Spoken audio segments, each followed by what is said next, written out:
They claim that hypersonic missiles cannot be stopped, that there's no way we can stop or intercept them. Ha, ha, ha, ha. Oh, yes, there is. And I'm going to show you several ways to do it. Not one, not two, but several ways to stop the hypersonic vehicles.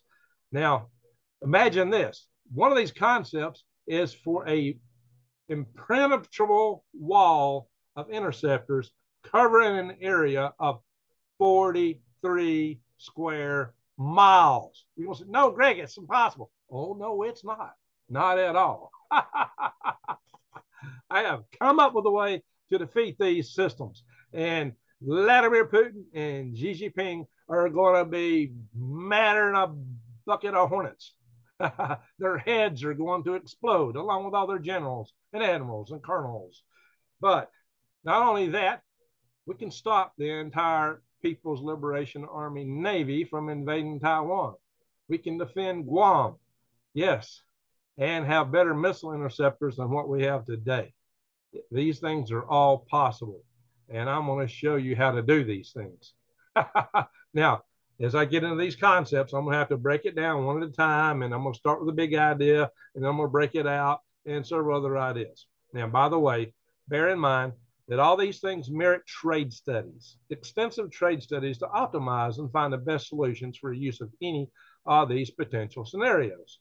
And those do take time. And, you know, a lot of people think the engineer just sitting down and design something. There it is. Well, good engineers lay out options and do trades between them to see what's the optimal way to do a job. So definitely I would encourage that. And oh yeah, by the way, Northrop Grumman, if you'd like to hire me as a project manager, I know how to do, I've been a project manager and I've done trade studies. And this primarily is going to benefit you. Now, yeah, I have a 5-year Northrop Grumman pen too, by the way. All right. So my friends, I am Greg Allison, Green Gregs and Galactic Gregs. I'm coming to you on 26 July 22. Time on deck is 14:49 hours Central Daylight Time. I'll do this as a joint video between both my channels because this is space and it is defense, it is prepping, it is all these things. And bear in mind that also you need to be aware right now today, there's all kind of potential food shortages and the governments are not helping us with this. They're doing things that are making it even worse. And I covered that on my Green Greg's channel last. And also you bear in mind that the potential for warfare around the world right now is off the charts. So really and truly, this is time to prep, to get ready. And it's a good time to go to prepwithgreg.com, prepwithgreg.com, and you can get a 25-year lasting supply of food. You can get 3 months worth of it for $150 off right now. It's breakfast, lunch, and dinner. 6 of these buckets. Each one of these is a 2-week supply. It's lightweight. You can bug out with it. Your family, your friends can carry these. Your kids can carry these, and they're easy to bury and hide because this bucket sealed, pouches are inside are sealed, and my friends, this is the ultimate way to go. It may sound high when you're looking at 3 months worth of food, but hey, it's less than $3 a meal. The kind of food that will last you 25 years and you can bury, bug out with easy. You're not going to beat that deal, my friends. So check it out. Also check out my links to grow seeds for your garden. You're going to need that with True Leaf Market. All right. Enough said about all that. So let's talk about this. First off, let's talk about hypersonics. I'm going to come up with this grand idea for how to launch this system, at least the top end system, and various subcomponents thereof, or smaller scale systems. But it's all doable. It's all doable within parameters. Okay, like I said, we need trade studies. So bear in mind. Oh yeah, Xi Jinping, Vladimir Putin. So you're mad at me right now, but if you want to take me out, it's not going to stop this idea because the cat's coming out of the bag right now. So let's talk about. Yeah, I'm still a little hoarse. Bear in mind, I do still have the COVID. It's hot as a blaze in this house right now. So let me do a little share. I'm going to just talk to you a little bit about first hypersonic vehicles. There are a couple types of hypersonic vehicles. There's glide, and there is basically a cruise type. And the glide type, it can fly higher, because it can be launched by an intercontinental ballistic missile and fly through space, and then come in at the terminal phase of the flight where it's coming in on targets. And then there is also the type that is a boost type, a cruise missile type. For a hypersonic missile, it would need to run on a scramjet. The scramjets are still experimental. I think even though the Chinese and the Russians have the lead in the boost glide, America now has the lead in the scramjet technology, but we're woefully behind. And most people looking to defend ourselves against hypersonics are looking to attack hypersonics with hypersonics. Well, my friends, you don't need that. You don't need that at all. And that's where they're going to waste a lot of money and a lot of time is trying to come up with hypersonic interceptors. We don't need that. So bear in mind, you know, these have high temperatures, high velocities. Just to give you an idea, yeah, it started out with re-entry vehicles just from for space flight. It was the beginning of our hypersonics. So here's what you need to know. When a vehicle is traveling through the atmosphere at hypersonic speeds, we're talking Mach 5 or higher, it's getting a lot of friction with the air. And the nose cone and leading edges of this vehicle will get extremely high temperatures in the area of 3,000 to 500, no, excuse me, 3 to 5,000 degrees Fahrenheit. That's hot. That is very hot. Bear in mind, titanium melts at 4,000 degrees. It probably loses structural integrity a little bit shy of that.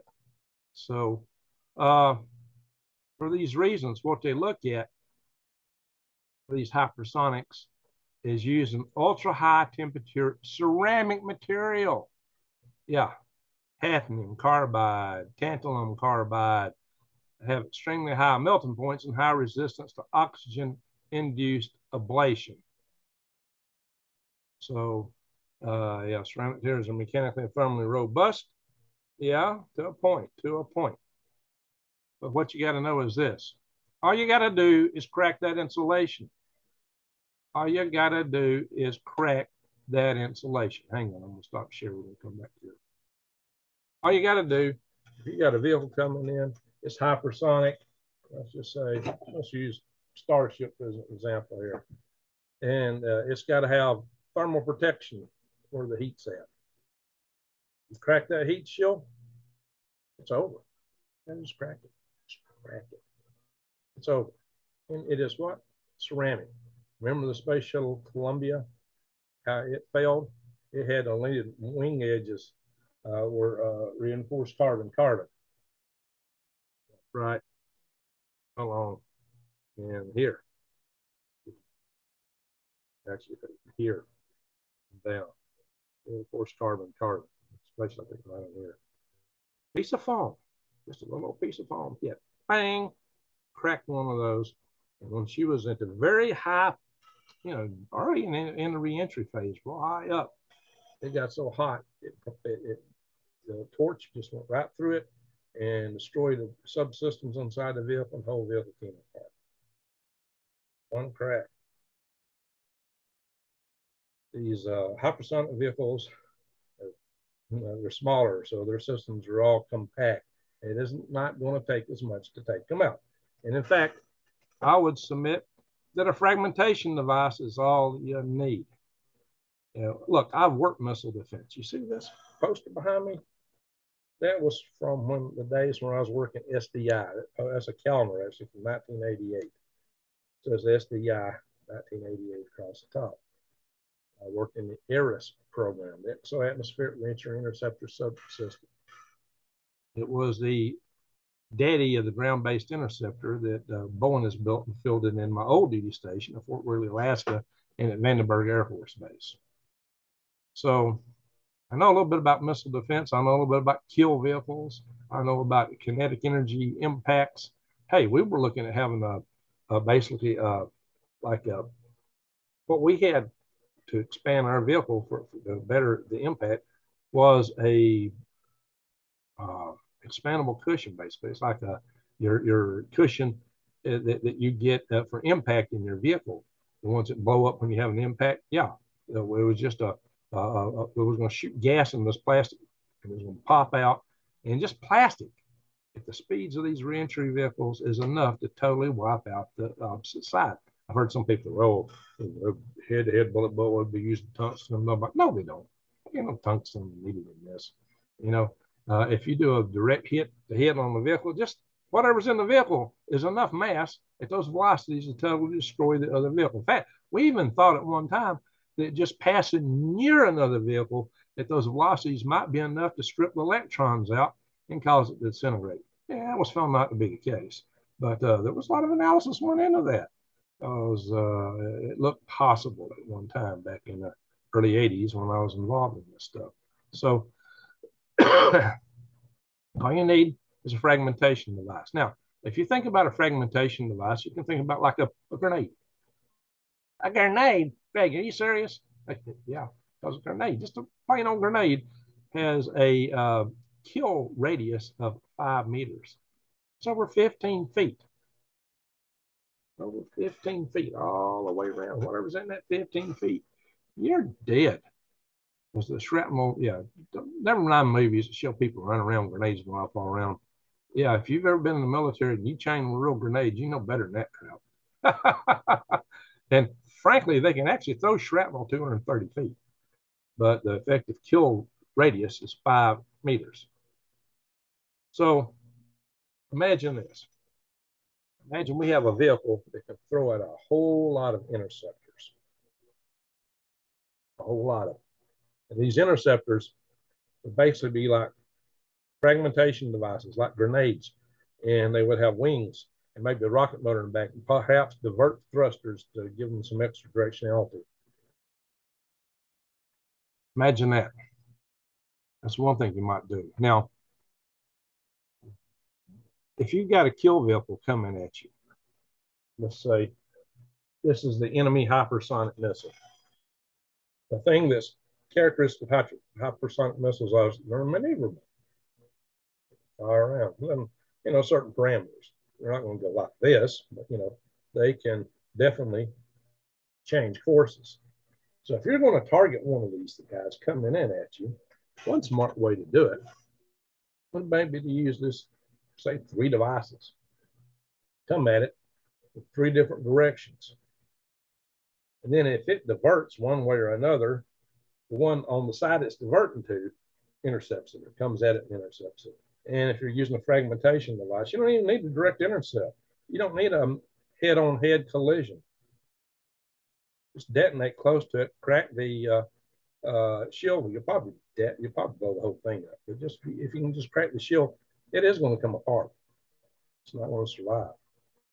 So you don't even have to be going as fast as it, as long as you can time yourself right to be at the right spot at the right time to detonate. You don't have to be hypersonic. You don't have to be hypersonic. I guarantee you that all the defense wagons, big industries out there, well, we got to have a hypersonic interceptor. And we don't even have hypersonics yet. We don't even have hypersonics yet, but we got to come up with a hypersonic interceptor. So this is going to cost billions of dollars and 30 years to come up with it. Over dash. Now, if we're lucky and we come up with them, hey, my concept can employ them too. But I got a whole lot more in mind than just 3 interceptors going after a kill vehicle, okay?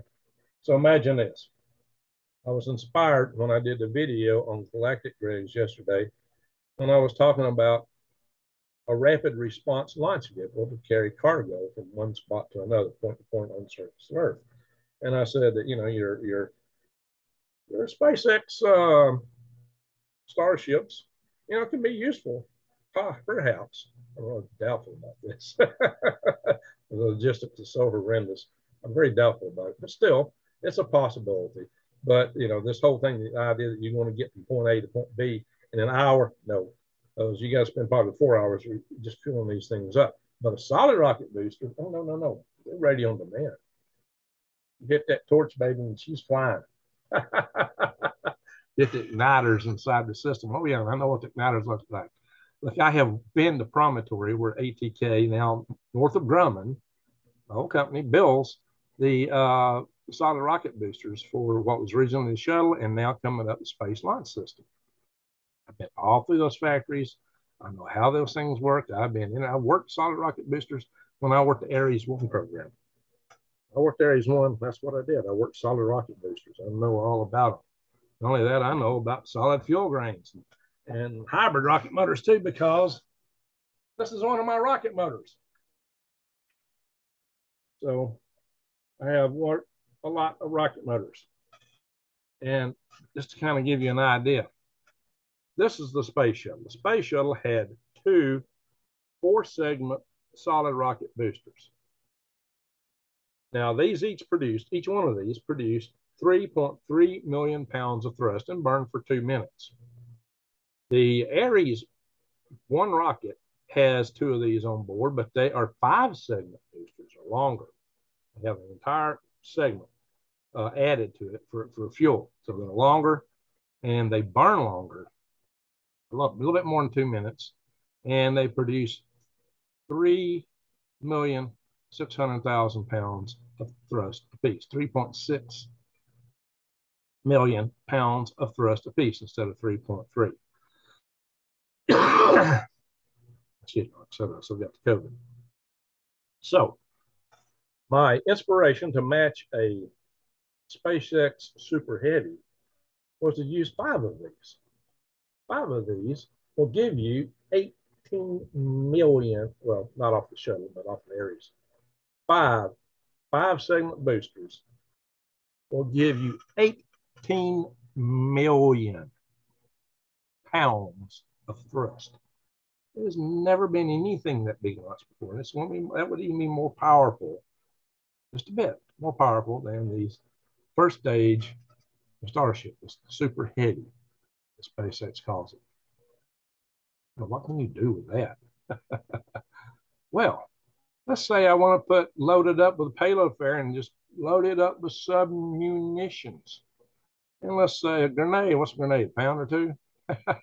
So let's say we got a 5-pound payload. It's kind of a delta wing grenade, little bitty ultralight type control systems, and a little sustainer rocket motor in the back.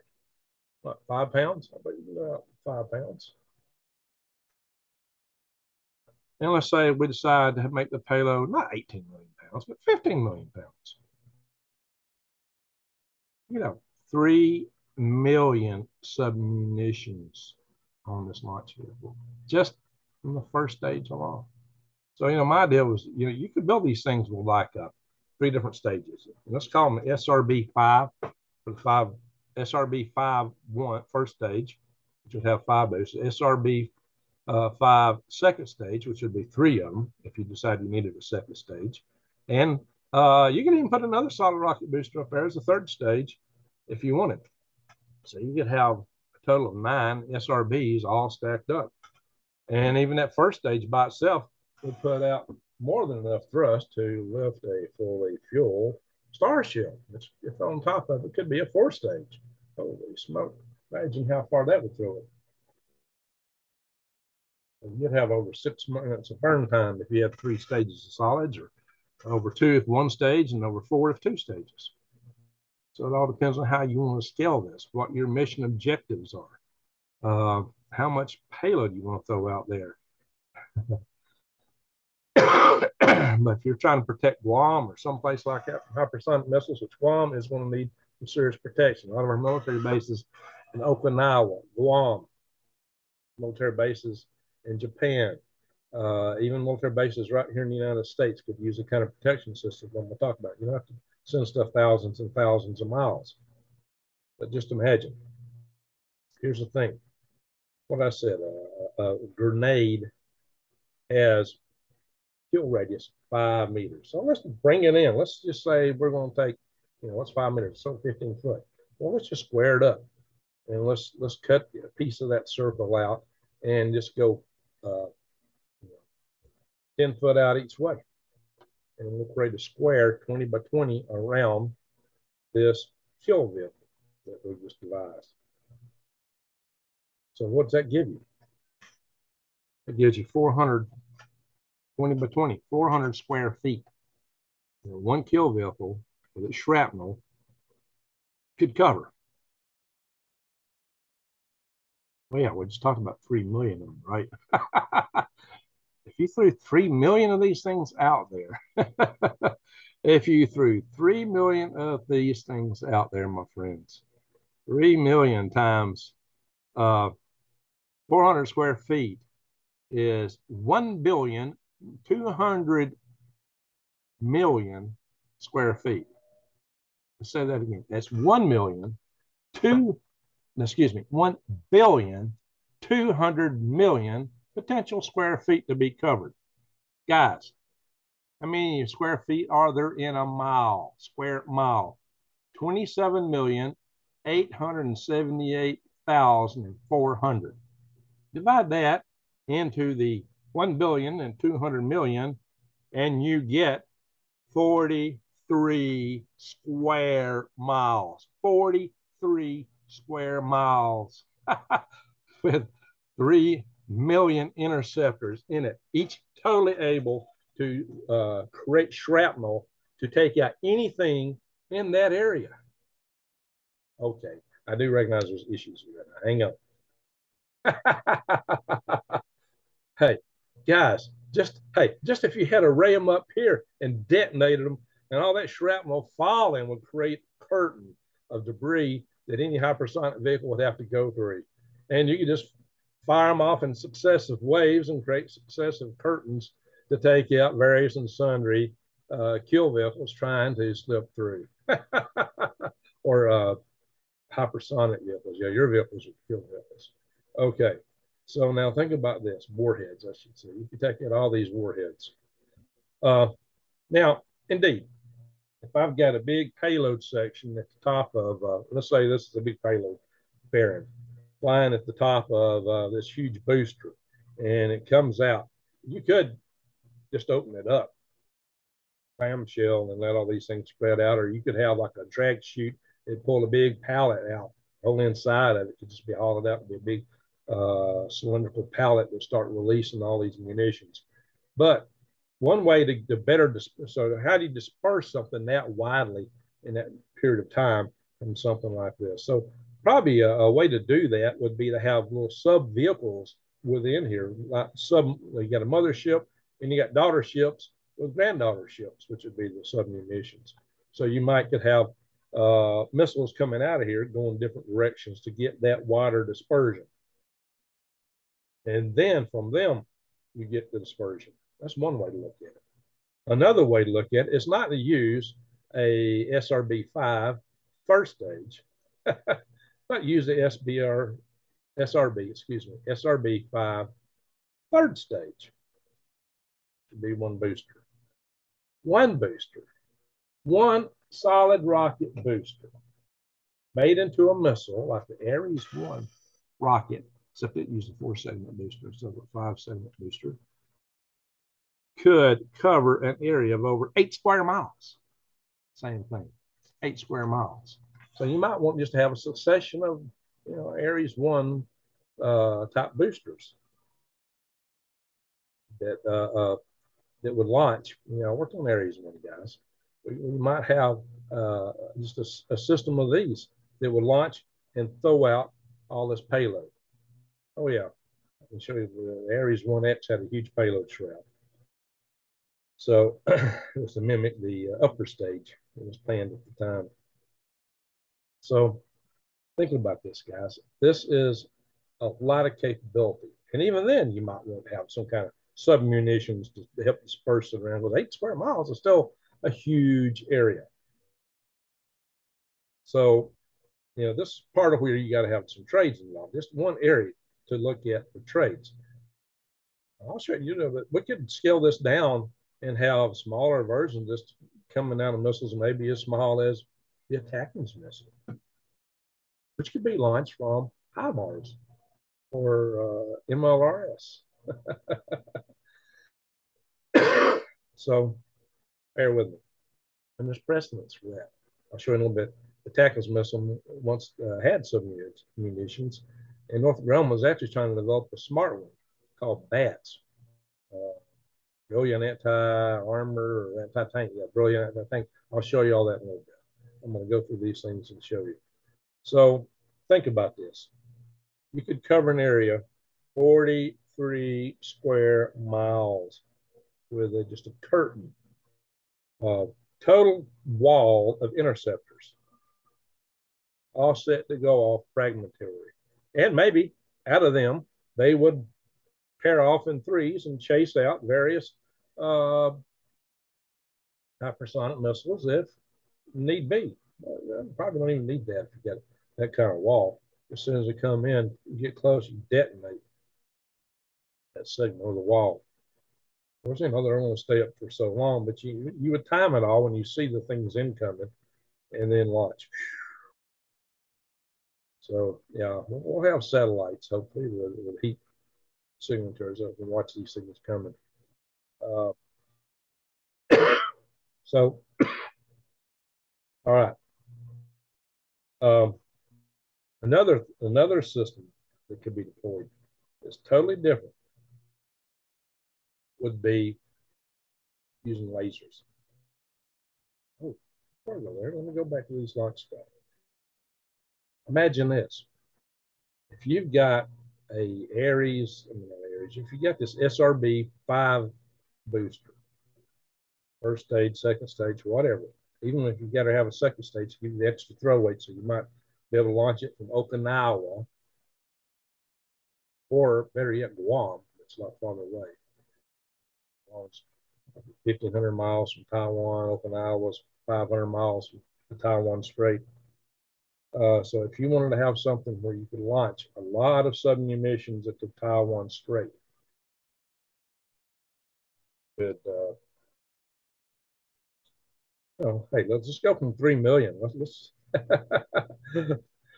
cut it down to just a few thousand.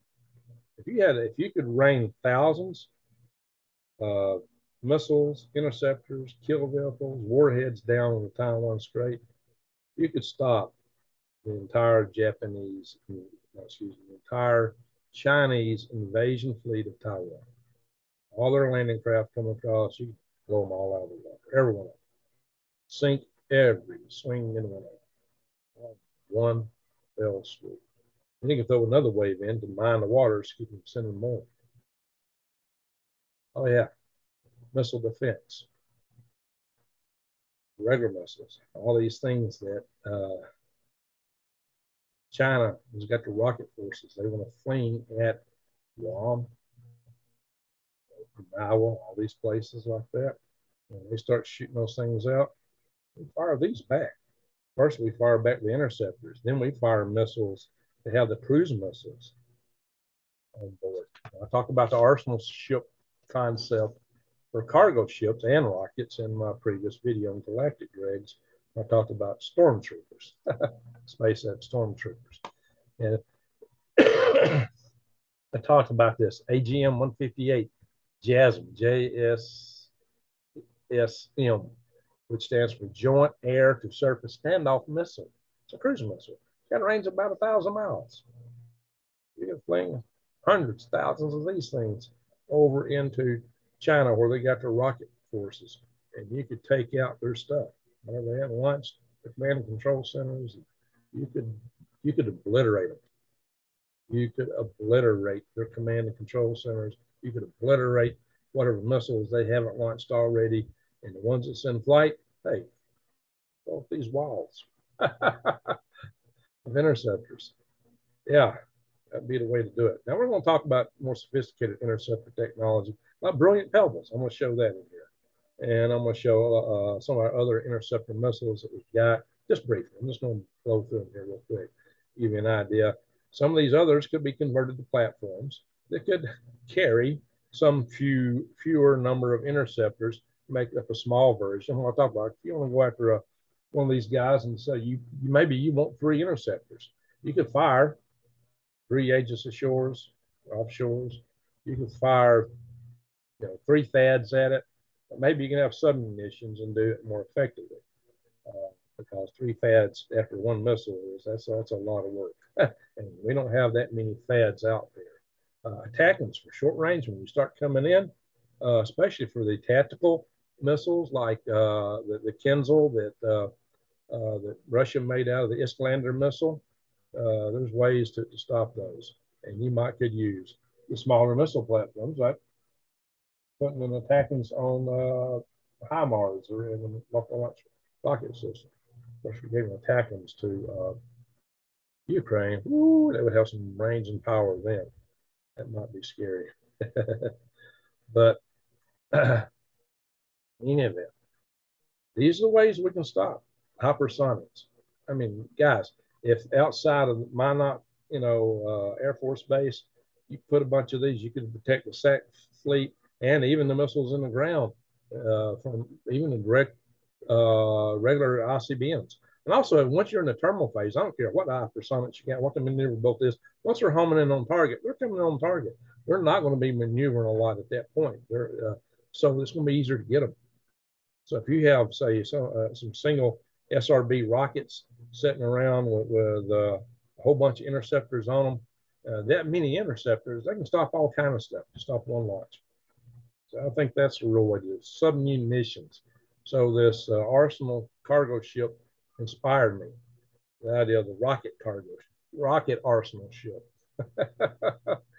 So I think this is a potential source for missile defense, coastal defense, source for stopping the Guam killers, carrier killers,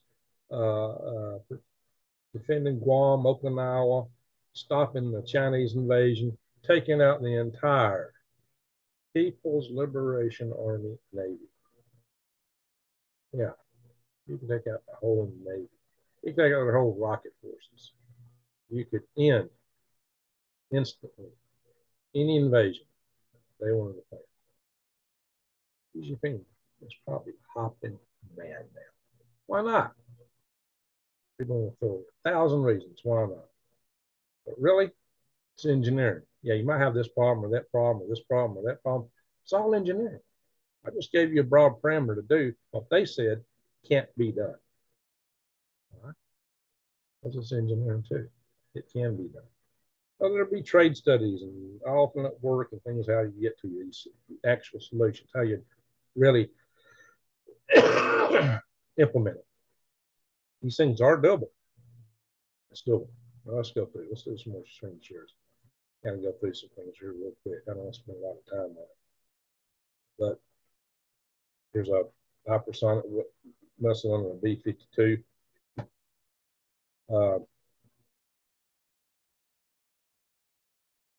Even the Indians, are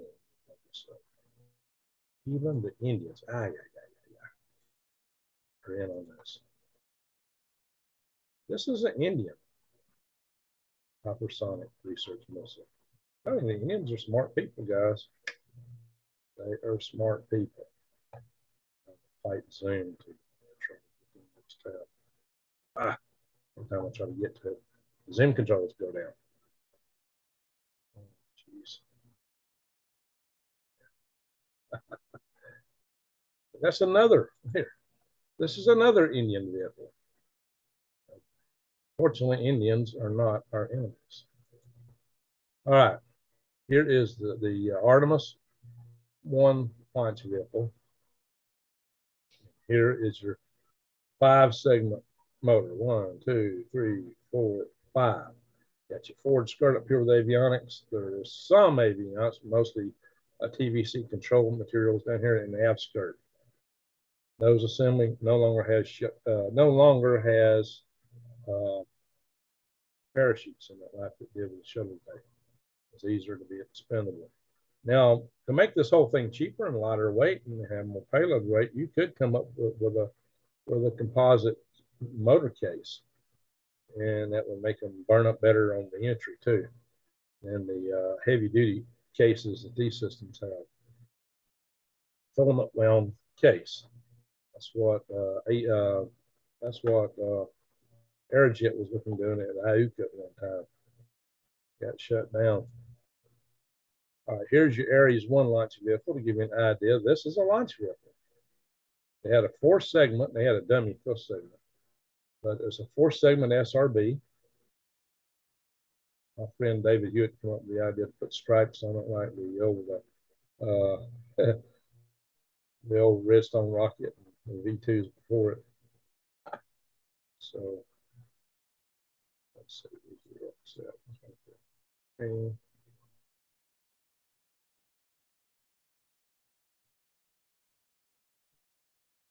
Show the mission profile. Okay, we covered the boosters for this one. There it is on the pad. Going to the crawler. There it is going out to the launch pad.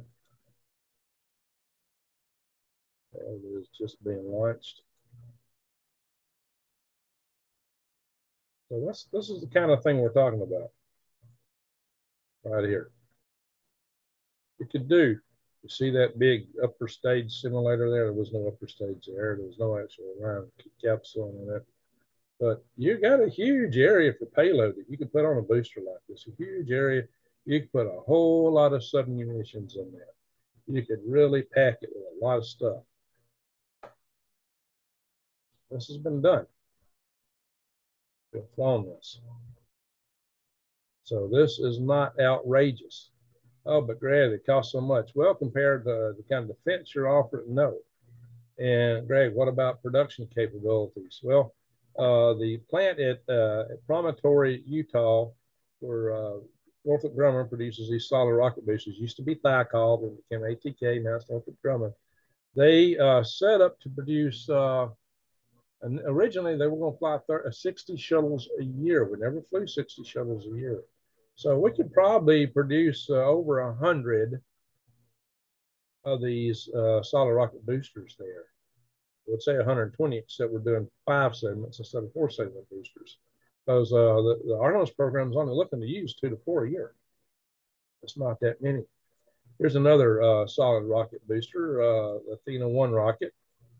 So there is a lot of experience using things like this. Space shuttle solid rocket boosters again. See these guys, that's what they look like on separation. Actually tested them up in Promontory, Utah at the plant, static firing. I've been to static firing. These things would burn for 2 minutes. They would go like 120 miles down range before they were parachuted in from the ocean, roughly. They were just at that far down range, but these guys were aiming to go high. They were going for altitude. They were just trying to get the space shuttle up. If you're aiming at targets, you might be aiming out this way instead of up that way, so you'll get a lot more altitude.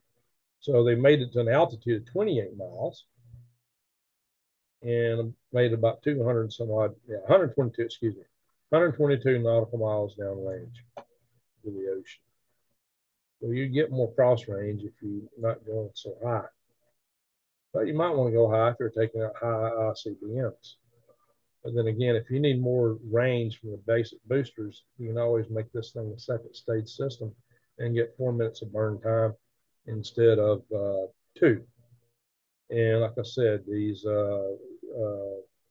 5-segment boosters will have more thrust than this and a longer burn time. Start out with Psyche, like I mentioned,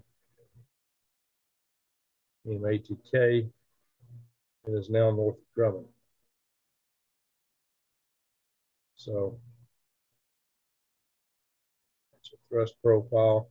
You know, the fuel grains are cut such so that when you're maximum pressure in the atmosphere, the thrust actually drops and it picks back up again.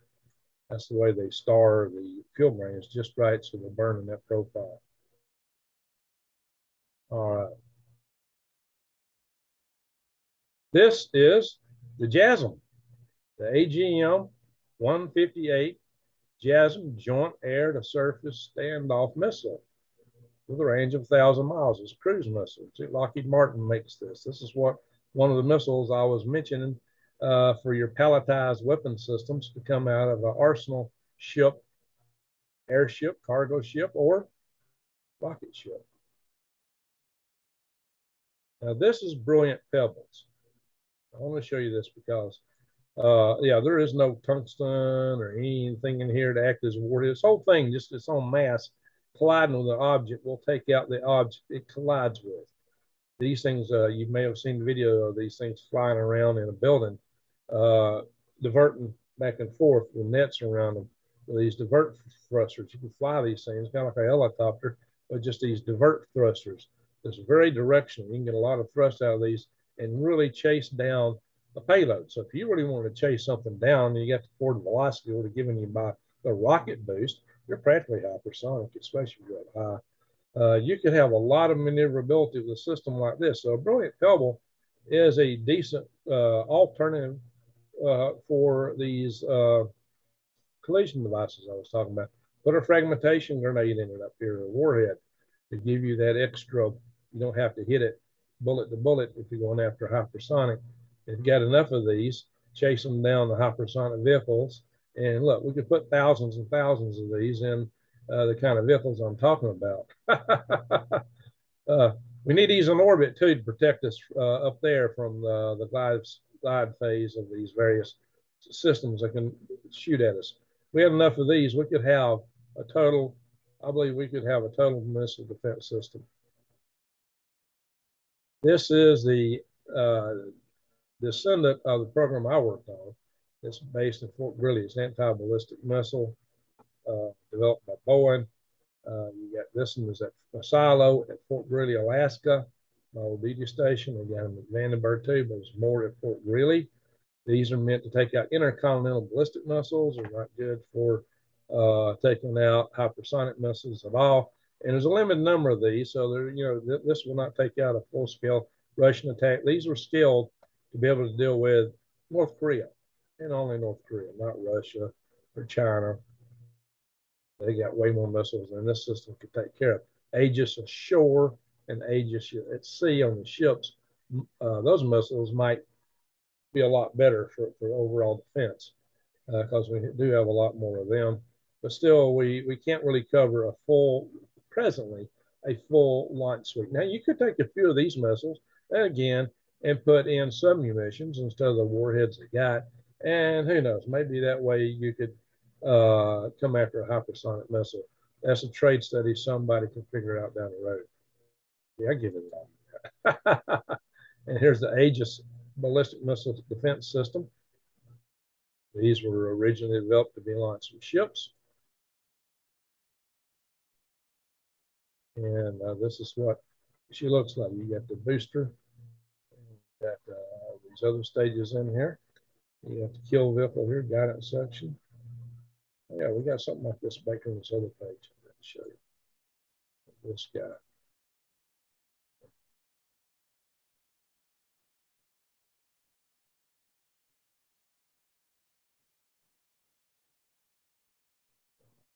Something showing the whole kill vehicle in there. So, secret, lightweight, exo-atmospheric projectile.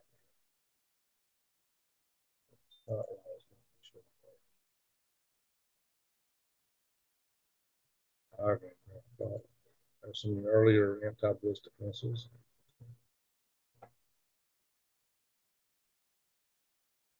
Concept in 1946. So the idea is go back. Some just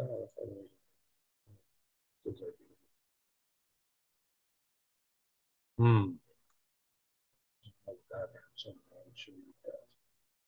It's here.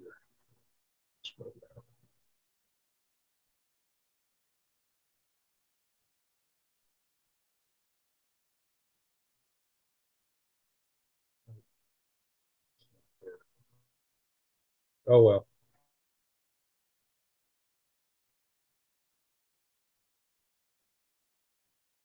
There's your THAAD, terminal high altitude aerial defense. It used to be called theater. Here's your THAAD missile. This is kind of the next step down below strategic missile defense, but this is a theater missile defense missile. That's a good sized missile. You could put submunitions in this one to go after hypersonic. That's an idea. By itself, it's not a hypersonic defeater. And if you launch 3 of them, you might be able to go after hypersonic missile with it. but that's a whole lot of missiles. Why don't you kill one hypersonic missile? I prefer something like your SRB that can throw up a whole lot of solid rocket booster, throw up a whole lot of boosters to go after your missile. Oh, this is what I was looking for. Yeah, this is your kill vehicle. Yeah, this is the diagram I was looking for earlier. This is with a THAAD missile, and it's showing a steerable nozzle down here, and it's showing this kind of avionics and systems. This is a whole lot like the Ares vehicle that we work on. Not that dissimilar. They all got similar subsystems in them. This is all publicly available, guys. This is all out of Wikipedia. There's Patriot missile. That's a good sized missile too.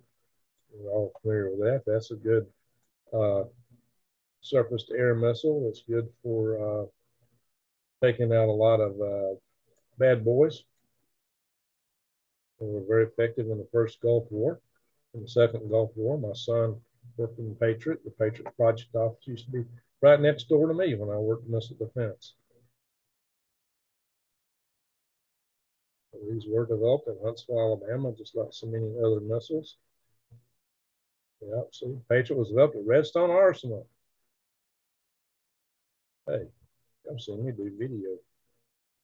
Not that building, but close to it. That's Redstone Rocket.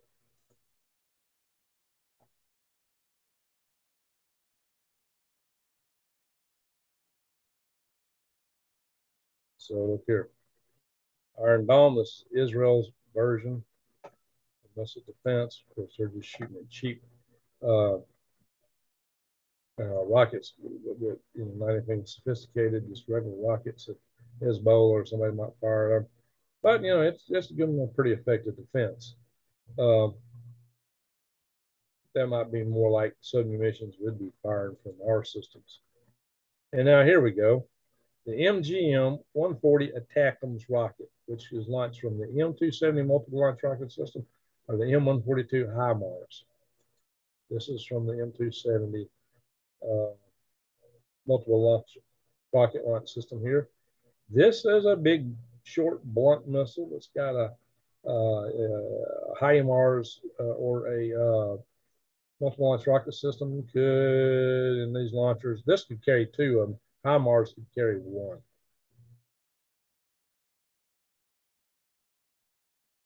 Now, this rocket has got a diameter, let's see, 24 inches. So you could put submunitions in it. In fact, they have had submunitions in various versions. I'm going to show you one of them right here. Brilliant anti-tank. This was a concept that Northrop Grumman come up with, a submunition that come out of the ATACMS that would it would be a smart one. It would go after tanks. And there was fully fielded. But this is an idea that says, hey, we could put submunitions in smaller rockets and have effectivity. Let's see, picture shown down here.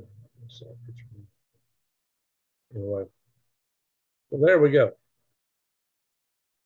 Now, like I said, the inspiration for this was this video I did right here, Starship Troopers, where I'm talking about the use of rapid response point-to-point cargo vehicles that would use a solid rocket motor instead of the Starship. And that got and I was talking about cargo ships, I mean arsenal ships, also in this talk, and that really got my wheels turning. And I started connecting dots and doing a little math, and I said, "Holy smoke, we can totally take out the hypersonic missiles." This is my Green Grapes channel. This is a video where I was talking about coming after your farms over here and food and so forth. All right, stop and share. Been going for a while now. So basically, we can take out hypersonic missiles. Now you may go, Greg, that's ridiculous. 3 million submunitions, and blah, blah, blah, blah. Oh, hey, let's go to single stick rocket. We can still cover something like 8 square miles with an impenetrable wall of interceptors. So maybe need sub missiles to disperse them. Okay, fine, if that's what you need. like I said, we'll need to have some trade studies to see what's the optimal way to do these things. And it would be several trade studies looking at, you can go with so many permutations to this, it's not funny. You could do a lot of trade studies on this to figure out the optimal way to approach these things, but you can do it with assets we already have. You can take technology that already exists right now and stop hypersonic missiles. Bye-bye, Mr. Vladimir Putin, Mr. Xi Jinping. Your missiles are trying to scare us, but not so much. Oh, yeah. Two other things I want to bring up. Lasers. And let's talk about torpedoes. While we're at it, let's just cover the whole defense gauntlet. Lasers. How many, if you stuck with me to this point in the video, put lasers in the chat below. Lasers are faster than hypersonic missiles, of course. The problem with laser is, if you got a ground facility and you're trying to shoot a laser way out here, you're shooting up through a lot of atmosphere getting over to it, miles and miles and miles. That laser is going to spread out. When it gets to that target, if it's very far away, you don't have any strength to it. If you're shooting at nearby targets, like you're in a ship and you got a drone coming at you, fine. You're trying to take an intercontinental ballistic missile coming at you that's 100 miles away. You ain't gonna hear it. If you do, it's not gonna hurt it. The beam's gonna be too diffuse. It's gonna spread out too much. There is a way. High altitude airships. Once you get above most of the atmosphere, I floated balloons. When I was floating balloons and launch rockets, like this one, or like the one I got the Guinness Book of World Records on, or this award. Watch rockets and altitude balloons. You put a balloon at 20 miles high, you're above 99% of the atmosphere. At that point, you can fire a laser at hundreds and hundreds and hundreds of miles, maybe thousands of miles. So if you had a good high altitude airship, now they're coming up with some very compact lasers. They're talking about putting on combat aircraft now, probably for blinding things. But that might be enough to crack a heat shield. Enough extra heat on that TPS, but more than that, is going outside its design parameters, crack that heat shield on that incoming hypersonic, and boom. Now, if you need a laser more powerful than you can put on that airship, just put a mirror on the airship, some mirrors, dither mirrors, and have a huge ground-based laser that fires straight up. So don't have to fire diagonally across the atmosphere. So it's got less distance to transverse, like maybe, less than 20 miles. Straight up. As the atmosphere loses density as higher you get. So straight up, and then you have directional mirrors from it. So we can put these all out on our coast. Airships, the lasers. Yeah, I worked on a concept, what I call the Stratoclipper, over 20 years ago. Very high altitude airship, just for these kind of purposes. So that's the way you can also stop these. That's a whole nother way. Whole different technology should work. What about, look guys, the Russians got this Poseidon nuclear powered, nuclear armed torpedo. Now the Chinese have to come up with a nuclear torpedo. Except theirs is a regular sized torpedo with a small nuclear engine propelling it, but it can go 6,000 miles. Why don't we just put an underwater dew line all out in the ocean, starting out around the Hawaii Island chain and coming back, so we can have high degree of fidelity of detecting what's in the ocean. Just arrays and arrays of sensors. And then we could develop a torpedo kind of like the one Chinese has. It needs to be super cavitated with a nuclear engine behind it, so it will have the range like a conventional torpedo. And then when we detect incoming torpedoes, we can intercept them with a torpedo. It don't need to be as big as the Russian, Sardama torpedo, the Poseidon, status 6, whatever you want to call it. It could be the size of torpedoes you shoot out of regular tubes, like the ones the Chinese are coming up with. And when we do that, then we can have our ocean defenses. We can have our sky defenses. We can have defenses in space and buoyant pebbles to stop any attack. And one of the things we've got to first do is rescind this Presidential Directive 60 that says we'll absorb the first strike from any enemy. That's suicide. That is insane. We ought to haul up Bill Clinton and charge him for treason just for coming up with that. And maybe every president since him should be charged for aiding and abetting it. Every single one of them. Spare none. That's horrendous policy to have. That's got to be changed. We'll forgive Trump if he'll switch that next time through. That is treason. We should never have a policy that says we're going to absorb the first strike. No. Because then we're wiped out. We're laid bare to nuclear blackmail from anybody at that point. That's stupid. I did a video talking about that. Where I talked about how Russia could destroy the United States and take Alaska. I don't think they have Alaska. I lived there too 2 years. It really was Muslims hard. So, been around, guys. I've done a lot of things. Built rockets, worked on rockets. I've worked on the solid rocket boosters. I've worked on missile defense. I've built my own rockets. So, worked on space stations. And I'm a prepper.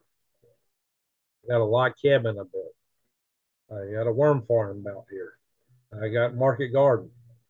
So, done a lot of things in my days. And I'm an inventor and an engineer. I won't tell an engineer what we can't do. We can stop the hypersonics. Absolutely. We can stop an invasion of Taiwan. We can stop the People's Liberation Army Navy plan. We can sink their ships, every single one of them, all at once, if we so choose.